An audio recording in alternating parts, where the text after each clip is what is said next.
আসসালামু আলাইকুম। এই যে আমি এখন যেখানে দাঁড়িয়ে আছি এটি হচ্ছে একটি শীততাপ নিয়ন্ত্রিত রুম।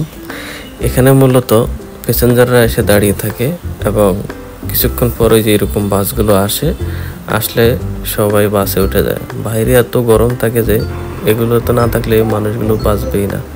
এই যে একটি বাস চলে আসছে, চলুন আমরা বাসটির ভিতরে উঠি। এই যে সামনে এরকম অটোমেটিক দরজাটি খুলবে, সিটে গিয়ে বসবেন, তারপরে অটোমেটিক আবার এই দরজাটি বন্ধ হয়ে যাবে।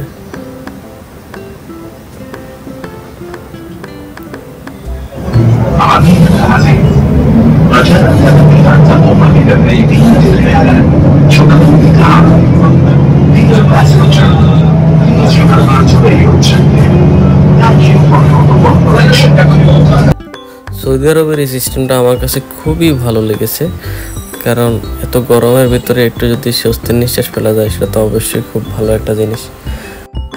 আমাদের বাংলাদেশে জানি না কখন এমন হবে কিনা, যদি হয় তাহলে সত্যি খুব ভালো হবে, তবে আমাদেরকে আরও সতর্ক থাকতে হবে।